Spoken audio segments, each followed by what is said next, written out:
Welcome back to Chartage. I am your host and mentor Orko. তো আজকে আমরা shooting star এবং inverted hammer যে ক্যান্ডেল স্টিক সেটা সম্পর্কে ডিসকাস করব। আগের দিন আমরা হ্যামার সম্পর্কে ডিসকাস করেছিলাম যে হ্যামার হলো উপরের দিকে ওপেন এবং ক্লোজ অলমোস্ট সেম এবং নিচের দিকে একটা আমরা লম্বা উইক পেয়েছিলাম। ঠিক আছে, হ্যামার বেসিক্যালি দেখতে কেমন ছিল? হ্যামার বেসিক্যালি দেখতে ছিল ওপেন এবং হাই অলমোস্ট সেম এবং নিচের দিকে একটা লম্বা উইক। ঠিক আছে, এটা ছিল হ্যামার। এটাকেই যদি আমরা উল্টে দিই তাহলে যে শেপটা দাঁড়ায় সেটা হলো ইনভার্টেড হ্যামার বা শুটিং স্টার। ঠিক আছে, এবার ইনভার্টেড হ্যামার বা শুটিং স্টার, এবার এটার পিছনে সাইকোলজিটা কি? এটার পিছনে সাইকোলজি হলো, দেখুন এখানেই আমি বোঝাচ্ছি যে মার্কেট কোনো একটা প্রাইসে ওপেন হয়েছে, ধরলাম এটা 100। ঠিক আছে, প্রায় 100, 1 সেক,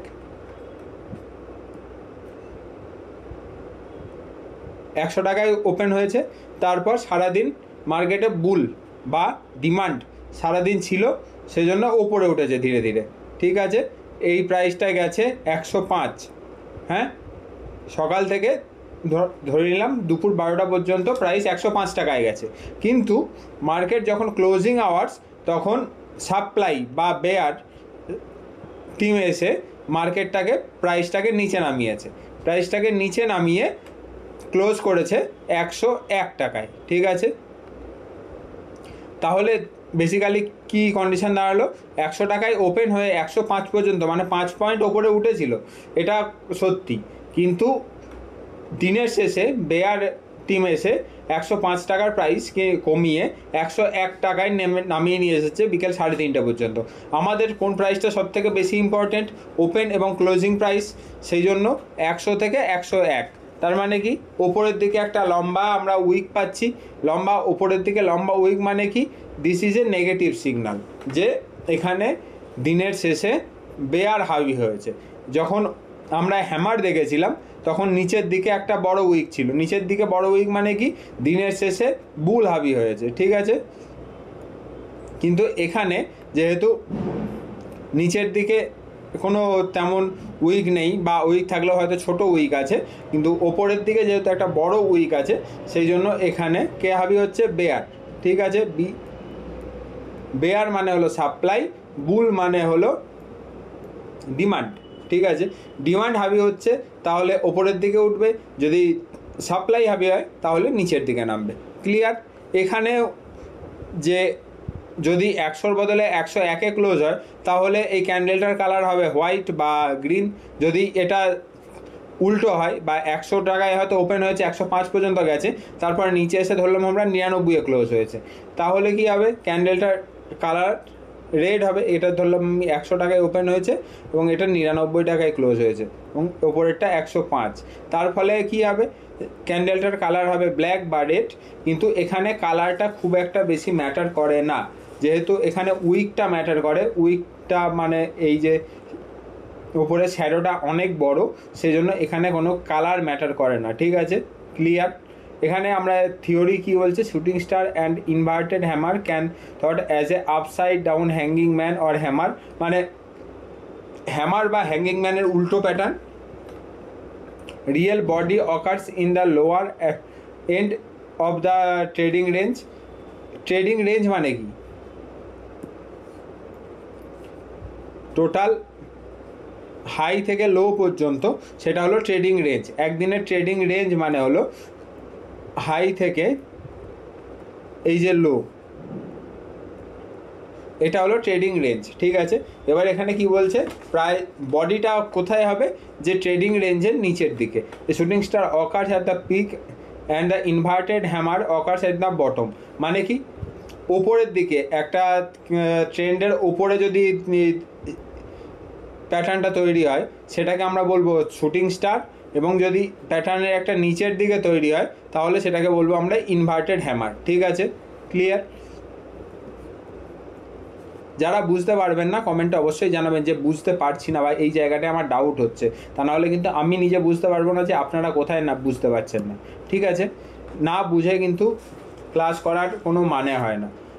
প্রত্যেকটা ক্লাস যারা মন দিয়ে করছেন তারা অবশ্যই খাতা পেন নিয়ে নোটস করে ক্লাসটা করবেন এবং প্র্যাকটিস করবেন। যে আমি যেরকম চার্টে দেখাচ্ছি যে এরকম হয়তো চার্ট নেবেন, প্রত্যেকটা ক্যান্ডেল নিয়ে একটা একটা করে যে এটা শুটিং স্টার, এটা একটা বেয়ারিশ মারুবজু, তারপরে এটা একটা স্পিনিং টপ, এটা স্পিনিং টপ, এখানে একটা বুলিশ মারুবজু, এখানে একটা বড় একটা বুলিশ মারুবজু হচ্ছে, এটা কি স্পিনিং টপ হবে নাকি মারুবজু হবে, এখানে একটা কনফিউশন। তারপরে এখানে একটা একদম ছোট্ট ডোজি টাইপ ক্যান্ডেল, এখানে দেখে মনে হচ্ছে যে এখানে একটা শুটিং স্টার হয়েছে কিন্তু এটা আবার একটা স্পিনিং টপের মতো। এবার এই জিনিসগুলোকে আপনারা একটা একটা করে ক্যান্ডেল বাই ক্যান্ডেল আপনারা প্র্যাকটিস করবেন। ঠিক আছে, যদি প্র্যাকটিস না করেন তাহলে ক্লাস করে বা কন্টিনিউয়াসলি ক্লাস করার কোনো মানে হয় না। আমরা যখন ক্লাস শুরু করি আজ থেকে 5-6 বছর আগে, তখন ইউটিউবে খুব কম ম্যাটেরিয়াল বা খুব কম সোর্স ছিল, 2019-20 সেই সময়। কিন্তু তার মধ্যেও যে ভালো যে জিনিসগুলো ছিল সেখান থেকে আমরা শুরু করি। অনেক ভালো জিনিস তখনও ছিল, এখনও বর্তমানেও আছে এবং ভবিষ্যতেও থাকবে। ইংরাজিতে প্রচুর ভালো কন্টেন্ট আছে, হিন্দিতেও এখন 2025 অনেক বেশ কিছু ভালো ক্রিয়েটার বা টিচাররা তারা খুব ভালো ভালো কন্টেন্ট করেছে, কিন্তু বাংলায় যেহেতু খুব একটা ভালো কন্টেন্ট নেই, সেই জন্য আমাদের এই উদ্যোগটা আমরা করেছি যে চার্টেজ থেকে বাংলায় কিছু কন্টেন্ট বা টেকনিক্যাল অ্যানালিসিসের পুরো সিরিজ, যদি 100, 200, 500 যতগুলো ক্লাস আমাদের করতে হয়, in details class, in depth class আমরা করে ফ্রি অফ কস্ট আমাদের যে ইউটিউব চ্যানেল সেখানে অ্যাভেলেবেল করব। তার জন্য হয়তো 1 বছর, 2 বছর, 3 বছর সময় লাগতে পারে, কিন্তু এটা আমরা করব। এটা আমরা যেটা ফ্রি সোর্স থেকে আমরা যেটা নিয়েছি, আমাদেরও প্রত্যেকের যে উচিত যে সামনের জনের কাছ থেকে যদি আমরা কিছু নিই, সামনের জনকে আমাদের অবশ্যই ফিরিয়ে দেওয়া উচিত। এটাই আমাদের পুরনো আরিয়ান কালচার ছিল। সেই কালচারটারই অংশ হিসাবে আমরা যেহেতু ফ্রি সোর্স থেকে অনেক কিছু আমরা নিয়েছি, আজ বর্তমানেও নিয়ে যাচ্ছি প্রতিদিন, সেহেতু আমাদের এই উদ্যোগ যে আপনাদেরকে বা সাধারণ মানুষকে কিছু ফিরিয়ে দেওয়ার। তাতে যদি 1 জন, 2 জন, 5 জন, 10 জনও যদি এর লাভবান হয়, সেটাই আমাদের জন্য অনেক বড় পাওনা। ঠিক আছে, এখানে টাকা ইনকাম করার জন্য বা সো কল্ড মার্কেটিং দেখানোর জন্য আমাদের এই কাজটা না, আমাদের পুরো কাজটা হলো শেখানোর জন্য। ঠিক আছে, ব্যাক টু আওয়ার ক্লাসেস। আমাদের ক্লাস বলছে, আজকে ডিসকাস আমরা করছি শুটিং স্টার বা ইনভার্টেড হ্যামার সম্পর্কে। ঠিক আছে, colour of the body is irrelevant. Doji, যে কোনো ডোজিট বা যেখানে উইকটাকে প্রায়োরিটি দেওয়া হয় সেখানে বডি কালার ইজ ইরিলিভেন্ট। মানে বডি যদি ছোট হয় এবং উইক যদি অনেক বড় হয়, উইককে কত হতে হবে? Body into 2 equal to wick, body into 2 equal to wick. ঠিক আছে, উইককে হতে হবে সবসময় বডি ইন্টু 2 অথবা গ্রেটার দ্যান বডি ইন্টু 2। ঠিক আছে, মানে উইক সবসময় অনেকটা বড় হতে হবে। Nowadays near the best performing hammer and hanging man to which they are related, the longer upper wick the more bearish the pattern. এই লাইনটা সব থেকে বেশি important, the longer upper wick the more bearish the pattern. মানে কি, আগে যেমন হ্যামারটা আমরা বুলিশ প্যাটার্ন হিসাবে দেখেছিলাম, এটা কিন্তু bearish pattern. Hammer, hanging man, dragon fly doji, those are bullish pattern. এখানে আমরা ইনভার্টেড হ্যামার, শুটিং স্টার বা এটার ডোজি ফর্মে এটার নাম হলো গ্রেভস্টোন ডোজি, গ্রেভস্টোন ডোজি। ঠিক আছে, GRAVE, grave, STONE, stone, doji, DOJI, doji. ঠিক আছে, এটাকে বলা হয় গ্রেভস্টোন ডোজি। ওকে, এছাড়া আর একটা জিনিস, সেটা হলো এটার সোর্স। আমরা যে নোটসটা বানিয়েছি তার সোর্স কী ছিল, মেন সোর্স ছিল Japanese candlestick charting by Steve Nison. This is the most important book in candlestick study. এছাড়া জে প্রিং স্যারের টেকনিক্যাল অ্যানালিসিস এক্সপ্লেন্ড, এছাড়াও জিরোদার varsity, this is the very important source in India. এছাড়া CMT level 1 book, CMT level 1 বুকে খুব ভালো, মানে এটা যদি আপনারা কোথাও থেকে কিনতে পারেন, যারা টেকনিক্যাল অ্যানালিসিস ইনডেপথ শিখছেন তাদের জন্য সিএমটির 3টে বই খুব ভালো হেল্পফুল। ঠিক আছে, এবার আমরা এই শুটিং স্টার বা ইনভার্টেড হ্যামারকে চার্টে একটু দেখি। ঠিক আছে,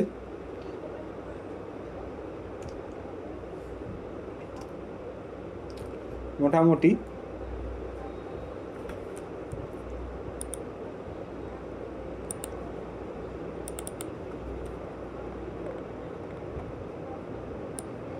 যদি আমরা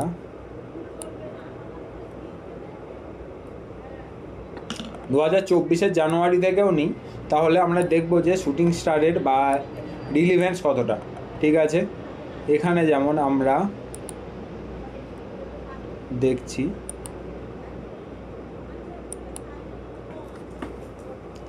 যে একটি শুটিং স্টার ওপরের দিকে তৈরি হয়েছে, কন্টিনিউয়াসলি ট্রেন্ড যখন ওপরের দিকে যাচ্ছিল তখন তারপর একটা শুটিং স্টার তৈরি হয়েছে। ঠিক আছে, কিন্তু এখানে এরপর কিন্তু আমরা একটা ডাউন ট্রেন্ড সেভাবে লক্ষ্য করতে পারিনি, যে শুটিং স্টার হয়েছে তারপরেই যে আমরা ট্রেড করব সেটা কিন্তু পাইনি। কিন্তু এখানে একটা শুটিং স্টার হওয়া মানে কি, এখানে যে পজ হবে, মানে একটা ডাউন ট্রেন্ডের আপ ট্রেন্ড যে একটা কন্টিনিউয়াস ছিল সেখান থেকে যে দাঁড়াবে মার্কেটটা, সেখানে একটা কিন্তু আমরা সিগন্যাল পেতে পারি। ঠিক আছে, এখানে তার আগে 17 জানুয়ারি 2024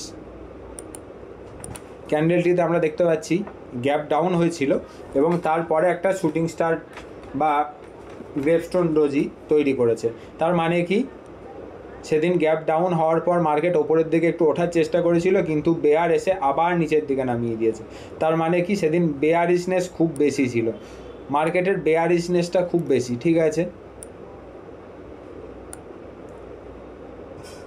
এখানে আমরা তেমন দেখতে পাচ্ছি না, এখানে একটা আমরা ডোজি দেখতে পাচ্ছি যে একদম নিচে একটা ইনডিসাইসিভ ডোজি, কিন্তু এই 3টে ক্যান্ডেলকে মিলিয়ে হয় মর্নিং স্টার, সেটা আমরা পরে ডিসকাশন করব।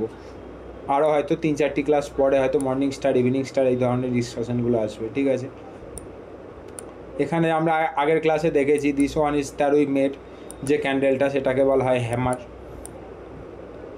তারপর আমরা কন্টিনিউয়াসলি যদি দেখতে, আমরা যখন চার্ট দেখবো তখন বাঁ দিক থেকে সবসময় ডান দিকে দেখবো। ঠিক আছে, আমরা কোনো সময় কিন্তু ডান দিক থেকে বাঁ দিকে কিন্তু আমরা চার্ট দেখবো না।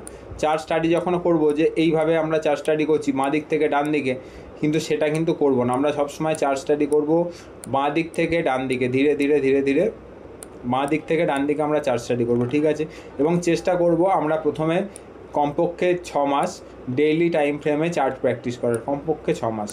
এবার কেউ যদি খুব অ্যাডভান্সলি শিখে যান খুব তাড়াতাড়ি, সে 2 মাস 3 মাস পরে হয়তো ইন্টারডে চার্ট প্র্যাকটিস করতে পারে। ঠিক আছে, আমরা এখানে কোনো রকম শুটিং স্টার বা ইভিনিং স্টার আমরা দেখতে পাচ্ছি না, শুটিং স্টার বা যাকে বলা হয় গ্রেভস্টোন ডোজি। এটাকে কি আমরা গ্রেভস্টোন ডোজি বলবো? দিস ওয়ান, এটাকে আমরা গ্রেভস্টোন ডোজি সেইভাবে বলবো না, কারণ এটার বডি অপেক্ষাকৃত বড়।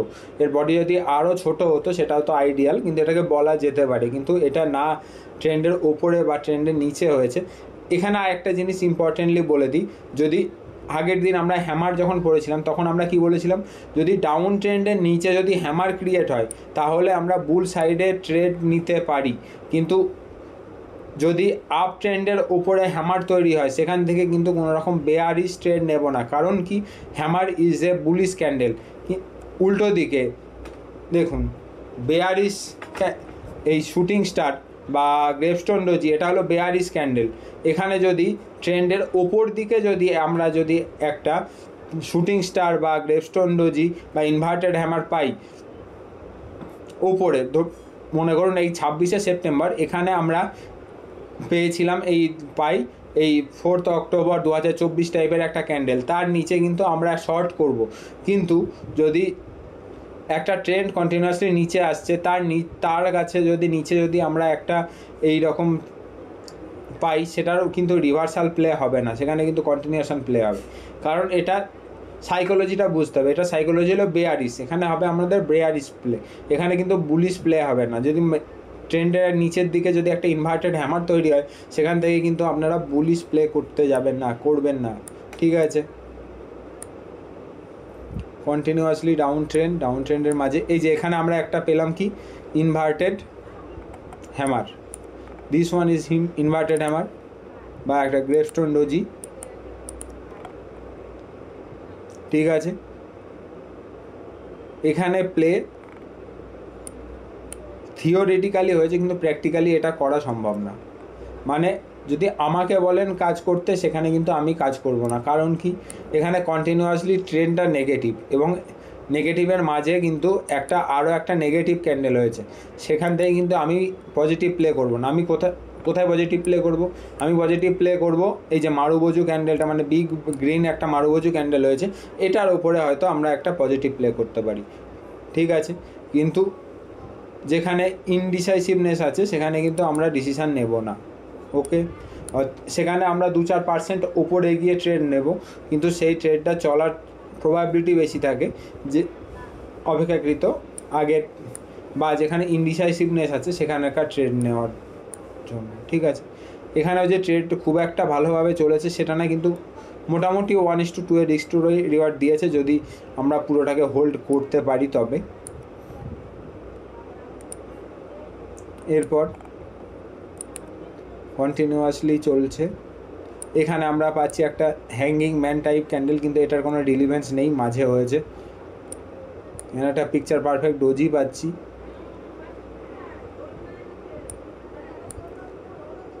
এটাকেও আমরা হ্যাঙ্গিং ম্যান টাইপ ক্যান্ডেল বলতে পারি, কিন্তু এটা যেহেতু ট্রেন্ডের মাঝে হয়েছে, এখানে একটা আমরা